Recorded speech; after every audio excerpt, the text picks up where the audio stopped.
So I decided to buy a meat grinder, and it's the first time that I'm going to use it, even though I already started putting meat inside of it just to make sure that it worked. And so far it's actually working extremely well. I'm going to make cat food. I'm using rabbit. So I'm going to turn it on so you guys can take a look. It's really loud. So here we go.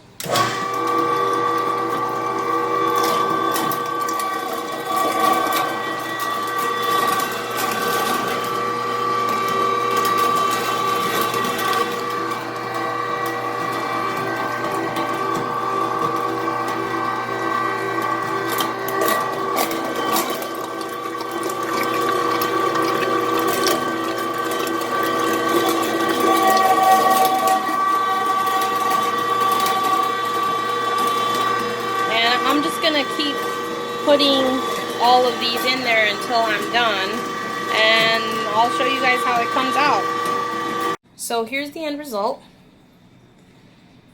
That went really well. Thanks for watching.